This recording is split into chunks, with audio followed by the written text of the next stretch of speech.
Me estoy riendo de la forma placentera con que usted cuenta la historia. Por ejemplo, Guadalupe Castellero goza su conocimiento de tantas cosas. Por ejemplo, esto que usted acaba de decir, esa cómica. Sí. En realidad eso así pasó. Sí, por eso vive en el fondo de Bikini. Porque Entonces uno se un lugar pregunta, donde hicieron un sitio de pruebas nucleares. para los que se preguntan por qué Fernando sabe eso, sabe tantas cosas, bueno, porque él lee, él estudia. Quizás una de las cosas más interesantes que usted puede ver en su vida, hacer en su vida, es leer, porque le abre el horizonte de su pensamiento. Póngase a pensar la cantidad de neuronas que usted tiene, más de 600 mil millones de neuronas que usted tiene mal usadas, pensando, usándola limitadamente. Ahora úsela a su magnitud para que usted vea las cosas maravillosas que usted puede pensar. Y mira, ahora que usted hablaba de Ho Chi Minh, el tío Ho, como le llamaban afectuosamente, Ho Chi Minh pertenece a esa generación de vietnamitas que luchó contra el sistema colonial. Era un hombre más nacionalista que Sí, comunista. a pesar de que surgieron bajo el paraguas de los partidos comunistas, en realidad el fondo de su lucha era un fondo anticolonial. Francia, y que produjo grandes hombres, como por ejemplo el general Nguyen Giap, que fue el genio militar detrás de todas las ofensivas de la batalla de Dien Bien Phu. Que destruyó la ofensiva del Tet. Sí, pero la Bien Phu fue porque derrotaron a los franceses y siguió la siguiente intervención. Donde los americanos. Cuando los americanos. Y allí surgió una novela que yo quisiera recomendársela. Una historia, no es una novela, es un libro de la esposa de Nguyen Van Troy, un héroe de Vietnam del Sur, del Frente de Liberación de Vietnam del Sur, escrito por su esposa, una joven que a los 26 años perdió a su compañero. Se llama Como él vivió, refiriéndose a Nguyen Van Troy y su historia, una hermosa historia. Los vietnamitas escriben con poesía. Sí. Bueno, así que esos países que ahora están en desarrollo, fíjense que después de la guerra Vietnam ha comenzado un acelerado proceso de crecimiento. Bueno, es un pueblo bien educado. Una de las grandes características de estos pueblos asiáticos es su dedicación al estudio. Bueno, alguna cosa que está pasando en el mundo. Primero, entérese de que va a haber un eclipse lunar. Este viernes 27, habrá un eclipse lunar visible, porque los eclipses lunares son visibles, en diferencia del Sol, en todas partes del mundo donde se producen. Donde usted esté, allá, de noche. Va a ser un eclipse lunar porque la sombra de la Tierra filtra la luz del Sol y los rayos azules los bloquea. Entonces la Luna parece roja. Es el eclipse más largo en el tiempo del siglo XXI. Son 102 minutos de eclipse. Fenómeno. Si no lo puede ver, mire la televisión. Esas son cosas que usted no va a ver en el largo. El próximo será en el 19. El tiempo espacial le da a usted una idea de la brevedad de su vida. De la brevedad de su vida. Bien, algunas cosas importantes que están ocurriendo. Fernando, estimados televidentes, estaba revisando las proyecciones del Fondo Monetario Internacional y de los organismos internacionales para el crecimiento en nuestra América Latina. ¿Y por qué es importante? Porque ellos nos van a indicar a nosotros cómo están países y cómo está la región que también utiliza nuestro canal. Fíjense lo que el Fondo Monetario Internacional ha expresado. Primero, que será un año de difícil desempeño económico para todos los países de América Latina, para casi todos los países de América Latina. Corrijo. La región centroamericana de América Central crecerá a 3,3, reduciendo el crecimiento de 3,9 en menos 0,6, o sea, será 3,3%. Países importantes, por ejemplo, como Brasil, aquí tengo los números. Brasil tendrá un crecimiento de 1,8 apenas. Se lo traga la inflación. Se los traga Este es neto, pero aún así es casi nada, ni siquiera para cubrir la generación de empleos del nuevo empleo. Cae 5,5. México mantiene un crecimiento de 2,3. Argentina entra en crecimiento en este trimestre y es probable que entre en recesión fuerte.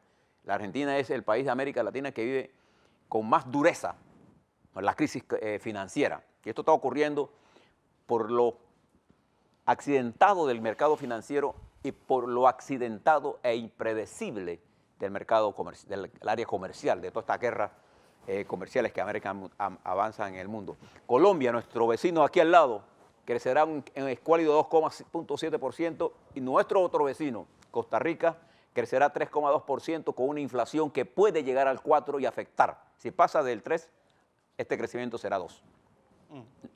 Estimamos que la inflación en Costa Rica será en 4%. Ahora compárese usted ahora con todo lo que está pasando en nosotros. ¿Por qué esto es importante? Porque precisamente ante esta situación, el candidato electo, o el presidente electo, debo decir con mayor precisión, de México, Andrés Manuel López Obrador, hizo públicas las notas que le envió al presidente de los Estados Unidos, Donald Trump. Usted recuérdese, Fernando, que en la campaña López Obrador fue atacado de ser casi parecido a Trump. A Trump, a Maduro, a sí, Chávez. Sí. Bien. La carta que él le manda a Trump está en unos términos casi amorosos, comparada con la violencia con que Trump se refería a los Estados Unidos. Y el presidente Trump le responde en buenos términos. Sí, los extremistas ¿Cuáles son los 4 puntos que el presidente de México le tocó en su carta al presidente de los Estados Unidos? Comercio, migración, desarrollo económico y seguridad. Y en todos, López Obrador plantea la necesidad de crear un plan de desarrollo para la región centroamericana, incluyendo Panamá. ¿Se acuerda del Plan Puebla? Los mexicanos son muy dados a estar pensando en eso, pero aflojan poco. Sí. Vamos a ver, él habla de un proyecto de desarrollo con aporte de nuestros países para incentivar el desarrollo nacional y mejorar la seguridad y la democracia en nuestra región. Ahora, se pregúntese usted cómo lo va a hacer con una Nicaragua como está, o con una Guatemala casi prácticamente tomada por el narcotráfico y el crimen organizado. Habla de eso, habla de que México, la migración, cuando haya desarrollo, será optativa y no impulsada. Habla de la necesidad de una mayor cooperación y le pide a Trump un tratado de libre comercio entre México y Estados Unidos. Esta carta que se hizo público no tiene una respuesta todavía oficial, pero fíjense, no fue electo López Obrador un 1 de julio cuando a la semana siguiente ya estaba Pompeo y todo su combo en México. ¿Qué va a pasar? Nosotros no sabemos. Lo que sí sabemos es que la situación entre la frontera de México y los Estados Unidos requiere de un enfoque estratégico, más allá de las limitaciones del muro que habla el presidente de los Estados Unidos. Mientras todo eso pasa por nuestra región, el presidente de la República Popular China, Xi Jinping, llegó a Ruanda. Para ustedes que algunos no conozcan qué es Ruanda, busque ahí en la Wikipedia, en cualquiera de los servidores y vea qué es Ruanda. Ruanda es un país del centro de África. Es un país que no tiene costa. Está cercado. Está por... al lado del Congo. Con el Congo, limita con Burundi, limita con varios países del centro de África. Pero este es un país pequeño, pero lo que caracteriza a Ruanda fue que este es un país conquistado por los belgas y de la Segunda Guerra Mundial administrado por los alemanes. Ahí fue donde se dio esa gran masacre entre los Tutsi y los Hutus, siendo los Hutus la mayoría. Y el régimen colonial belga fue tan perverso que impulsó a los Tutsi, que eran minoría, los preparó y marginó a los Hutus. Y después de la caída del gobierno Tutsi, se ha generado un genocidio. 700.000 personas a machetazos. Que murieron en una forma grotesca. Bueno, ese país es visitado por el presidente. Si nadie usted se exponga, yo quiero que usted mire el mapa y vea usted por qué Ruanda está metido allí, por qué ellos están interesados en eso.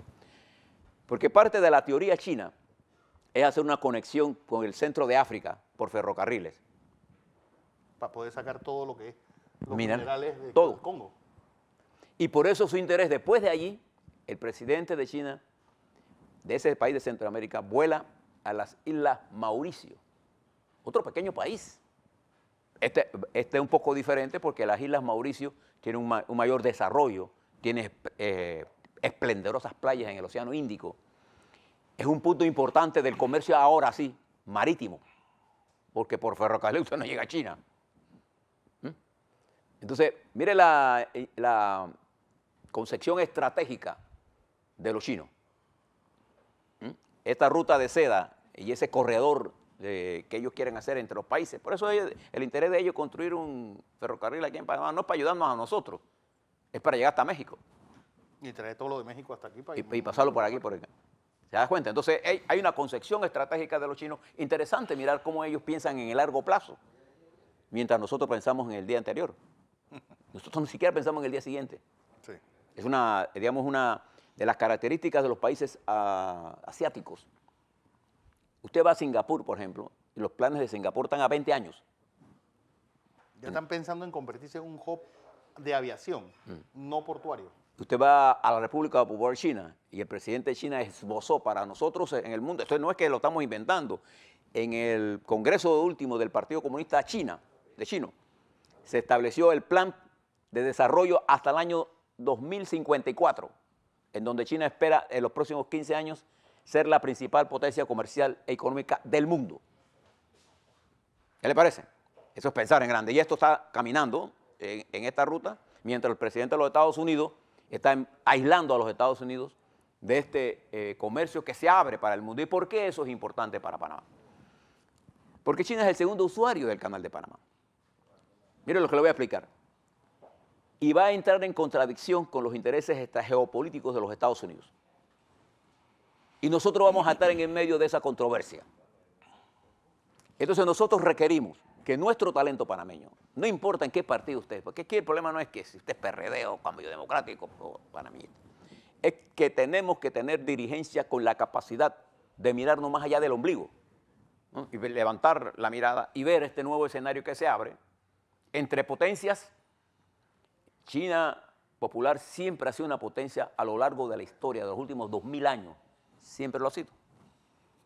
El imperio de Japón también lo ha sido, por eso se llamaba el imperio del sol naciente, no olvidemos la historia de ellos. Entonces, estos países tienen planes y le han asignado roles a nuestro país.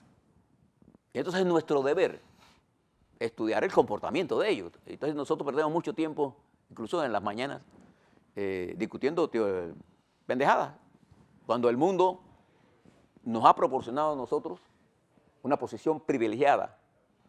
Y nuestros antecesores, los gobiernos anteriores, han venido desarrollando una infraestructura marítima que nos hace apetecibles a la expansión de estos grandes países, de Europa, de China, de Rusia, de los Estados Unidos. Y tenemos que estudiar qué vamos a hacer. Mientras eso está pasando, en los Estados Unidos, el presidente sigue atrapado y ahora Lance Henriksen se ha ido contra Irán tratando de desviar la atención de Putin, y el señor Pompeo, secretario de Estado, dice que Irán es un estado de mafiosos. Así lo categorizó a Irán. Y los Estados Unidos, a la voz y al Twitter del presidente, más que al Twitter que a la voz, el presidente de Twitter, que Irán deje de amenazar a los Estados Unidos o sus consecuencias serán desastrosas. ¿Usted no le recuerda esto a Corea del Norte? Y fíjese qué ha pasado en Corea del Norte con la desnuclearización. Nada. No. Ya el presidente comienza a darse cuenta de que eso no era cantos de sirena, eso no es tan fácil. Y esta guerra con Irán, en medio de un Oriente explosivo, que cualquier cosa lo hace, y ya se rumora de acuerdos de Estados Unidos con Rusia con respecto a Siria. Entonces, todas estas cosas que están pasando, más los problemas legales del presidente de los Estados Unidos, que mañana entra en audiencia su jefe de campaña, y donde hay grandes vinculaciones a Rusia en la campaña del señor presidente de los Estados Unidos, ponen de manifiesto la complejidad del mundo y el peligro de que para salirse de un problema interno se arme una guerra mundial, pero una guerra regional. Con impacto mundial. Porque cualquiera de estos países, Irán, Siria, Irak, los Emiratos Árabes, son productores de petróleo. Y cualquier incidente allí tendrá un efecto directo en el combustible que consumimos. No solamente en energía eléctrica. Acuérdense que la mayoría del combustible que nosotros utilizamos en la movilización de nuestro transporte. De manera que se lo dejo de este tamaño. Y mírelo el complejo del mundo. Los riesgos y oportunidades. Y mire ahora usted que entramos a un proceso electoral, ¿a quién usted quiere que dirija este país? ¿A alguien que no sabe o a alguien con experiencia? Alguien que tenga una visión de hacia dónde vamos y por dónde vamos y con quién vamos. A la vuelta, veamos lo que está pasando en la patria doméstica.